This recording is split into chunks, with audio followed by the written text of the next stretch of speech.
Hello everyone and welcome back to the channel again.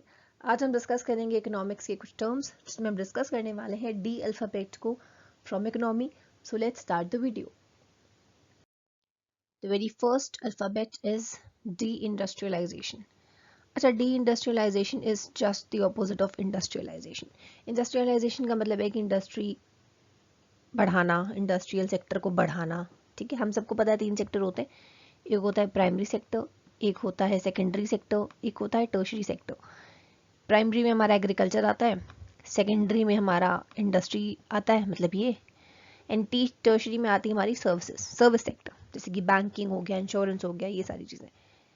तो जिस भी सेक्टर का शेयर मैक्सिमम होता है उसका आपका जीडीपी में काउंट भी मैक्सिमम होता है। तो when there is a sustained decrease in the share of secondary sector, मतलब क्योंकि सेकेंडरी सेक्टर हमारा इंडस्ट्रियल सेक्टर होता है, अगर हमारा इंडस्ट्रियल सेक्टर का शेयर डिक्रीज होता जा रहा है, मतलब प्राइमरी बढ़ रहा है, मतलब एग्रीकल्चर सेक्टर से जीडीपी ज़्यादा आ रहा है, प्लस सर्विस सेक्टर से भी जीडीपी ज़्यादा आ रहा है, बट इंडस्ट्रियल सेक्टर या सेकेंडरी सेक्टर से जीडीपी जब कम आता है, इसका मतलब होता है डी इंडस्ट्रियलाइजेशन हो रहा है। ठीक है, मतलब इंडस्ट्रीज कम हो रही हैं, इंडस्ट्रियलाइजेशन जो है वो कम हो रहा है। वहीं ऑन द अदर हैंड अगर बहुत ज़्यादा आ रहा है, ठीक है, सपोज प्राइमरी का कम आ रहा है, तो मतलब प्राइमरी सेक्टर जो है वो कम हो रहा है, इंडस्ट्रियलाइजेशन ज़्यादा हो रहा है, इस वजह से इंडस्ट्री ज़्यादा हो रही है। So when there is a decrease in the share of secondary sector, जब आपका सेकेंडरी सेक्टर या इंडस्ट्रीज जब कम होती हैं, उसे हम कहते हैं de industrialization. It is just the opposite of industrialization. Then comes demat account. Demat account is an electronic या डीमटीरियलाइज्ड वे। इसे डीमैट को डीमटीरियलाइज्ड अकाउंट भी बोलते हैं। ये एक इलेक्ट्रॉनिक तरीका है जिसमें हम क्या कर सकते हैं, अपने सिक्योरिटीज़ को होल्ड कर सकते हैं। सिक्योरिटीज़ लाइक शेयर्स, डिबेंचर्स, इन सारी सिक्योरिटीज़ को होल्ड कर सकते हैं, ट्रेड कर सकते हैं, मतलब इनकी खरीद सकते हैं, इन्हें बेच सकते हैं।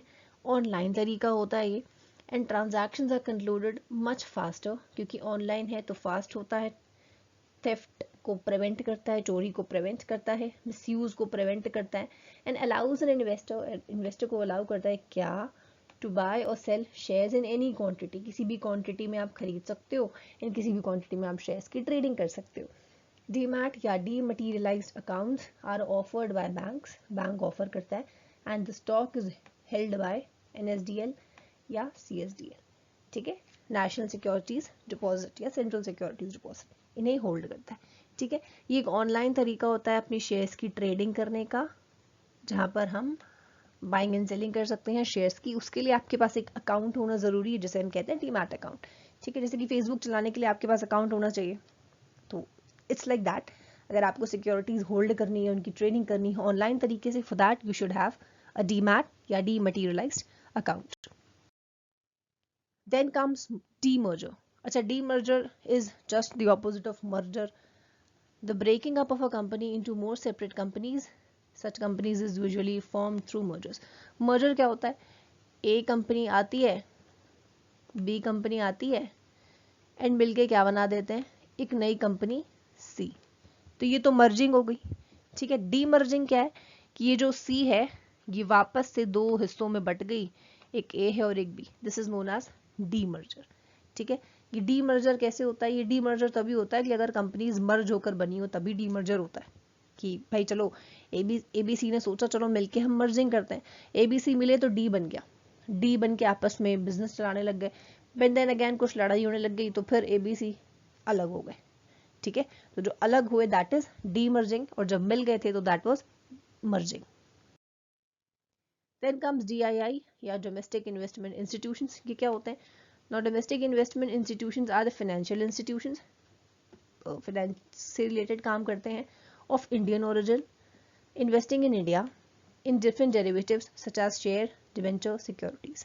They may be public, government owned or privately owned. Mutual funds, pension funds and insurance companies are few examples. अच्छा, जब हम किसी भी फाइनेंशियल इंस्टीट्यूशन की बात करें, उसमें ज़रूरी नहीं है कि सिर्फ बैंक्स आए। ठीक है, बड़े अलग अलग इंस्टीट्यूशंस भी आ सकते हैं।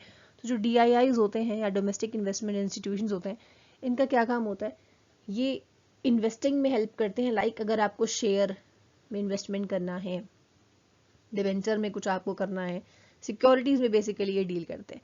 आप इसके नाम से ही समझ रहे होंगे डोमेस्टिक इन्वेस्टमेंट इंस्टीट्यूशंस। अगर आपको इन्वेस्टमेंट में, आपने आजकल सुना होगा इन्वेस्टमेंट सेक्टर बहुत आगे बढ़ रहा है, बड़ी जॉब्स भी क्रिएट हो रही है इन्वेस्टमेंट सेक्टर में, तो उस सेक्टर में जहाँ पर डिफरेंट डेरिवेटिव्स जैसे कि शेयर, डिबेंचर, सिक्योरिटीज, इन सारी चीज़ों के बारे में आपकी कुछ हेल्प की जाए, आपको गाइड किया जाए, आपका कुछ खरीदने बेचने में कुछ साथ दिया जाए, that is known as DIIs। ये बैंक से अलग होते हैं, ये पब्लिक भी हो सकते हैं, जैसे कि पब्लिक बैंक होता है वैसे पब्लिक DIIs भी हो सकते हैं, गवर्नमेंट ओन्ड या फिर प्राइवेटली ओन्ड, जैसे कि प्राइवेट बैंक्स होते हैं वैसे प्राइवेट DIIs भी हो सकते हैं।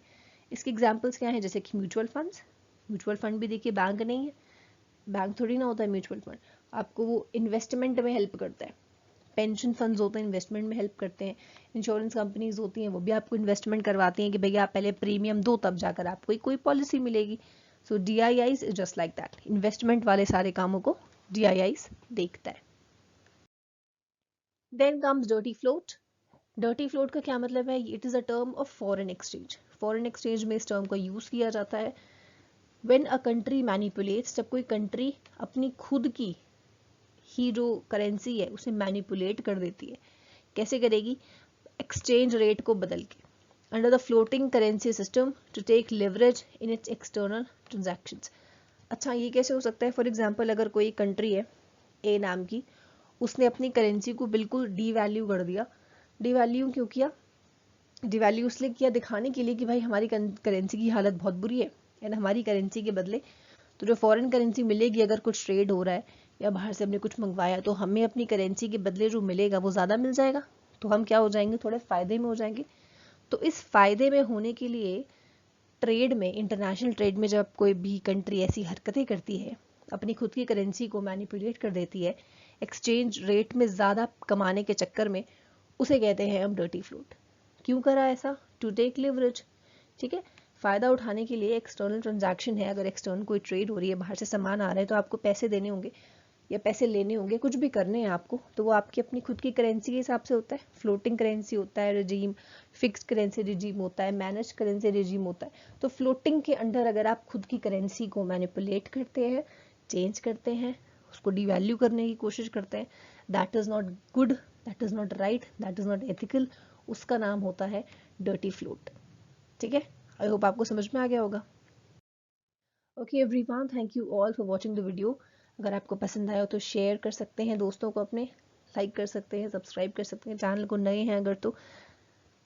If you are in Facebook you can join our page जिसका नाम है economics hub, for all the जो भी अपडेट्स होती है मैं वहाँ पर लिंक शेयर कर देती हूँ। एंड फॉर द मटीरियल, अगर आपको चाहिए जो भी पढ़ाती हूँ उसका PDF, तो you can join on Telegram. हमारा टेलीग्राम चैनल का नाम है ये आयुषी शर्मा एजुकेशन।